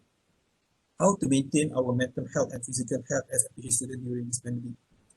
Ah, Cheng Kai Wah. All right, thanks for the question. I believe there are many things like this happening, and that's why just now I shared that you need to interest, and then you need to have your family or friends. So if you are in UTM at the moment, maybe you have your friends, you need to be able to communicate and then maybe share with them your issues. And then, but then at the same time, if you have your personal interest, for me, that really works because when I'm very stressful with my job, when I was doing a PhD, when I was stressful with my PhD, I will do something that I love to do. So that will immediately release my stress. I don't know how to say this, but like Yin Ling, you when you're stressed, you do jogging. So then Yeah, you feel I your stress will disappear or maybe release. So everybody need to find their own interest, their own passion, and then when you do that, then okay. So I know somebody who loves to do golfing, to play golf. Okay, and then very stressed, and then just go and play golf. Somebody, okay, they love, okay, when very stressed, then they go and have cigarette. But that's not healthy. Okay, uh, all right. So I hope that answers. Okay, is there any discrimination in the industry towards a PhD candidate with no working experience? Okay, that's why this is a very good question, Chuan. Um, you need to promote yourself better in your resume. I know I briefly touched on that just now. Let me share again. I briefly touched on that, but then I try to ask you to focus more on the build networking, and all those things. So actually, I have a resource which is very important and useful for this part. I think later I will share to the organizer. Okay, so this is just the front part, the top front part of your resume. The way you write it down need to be very compact, precise, and then very intriguing and attractive, which means you capture the human resource manager's attention straight away. Okay, you just go straight to the point, and then it need to be tailor made to the company's job scope that they are offering. But then this is actually covering this, meaning if you want to submit the application, okay, if you want to submit it, but then uh, the best thing is for you to do networking and generating referrals. So before you get before you get how to say this, before you after you complete your studies, you are immediately going to be offered, somebody will offer you. All right, some same like me. Okay, last time when I was doing my masters, after I completed my masters, I didn't have to search for a job because from my networking and my referral, somebody already, Zaki, you are available, can we employ you? All right, then I got my project engineering job in the oil and gas industry.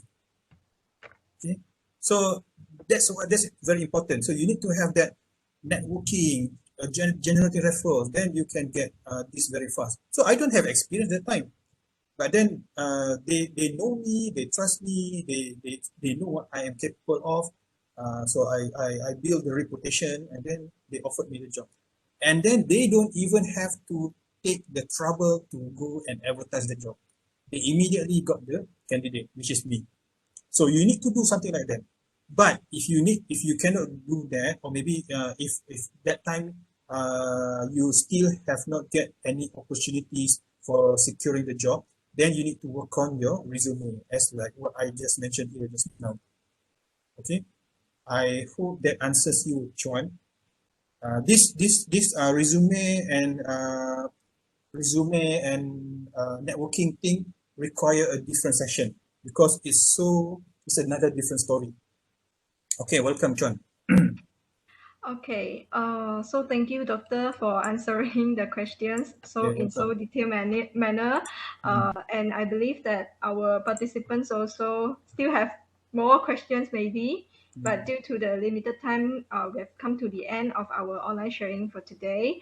So thank you, Dr. Zaki, for this informative session, and we are deeply honored. I sincerely hope the sharing by Dr. Zaki has given some motivation and better ideas to all of us here in planning our life upon graduation. So yeah, don't scared, just plan and fight for the best. All right. Now we will have photo session. I invite our multimedia meeting. All participants, please stay and kindly switch on your camera. Hello, Liting. Hello. Yeah. So yeah, please switch on your camera. Thank you.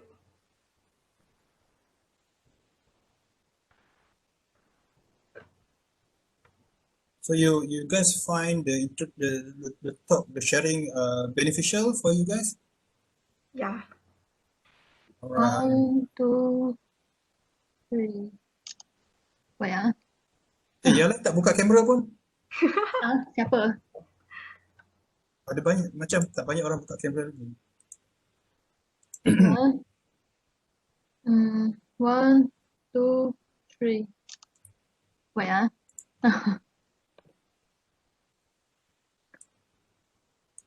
Okay. 1, 2, 3. Macam tak banyak orang buka kamera lah. Tak best lah. Everybody, can you switch on your camera please? Everybody. So the Yeah. more the merrier. So we can capture the memories, hang it on the wall, or maybe in your desktop. Switch on your camera. Show your pretty and handsome faces, please. Show. Go on. Yeah.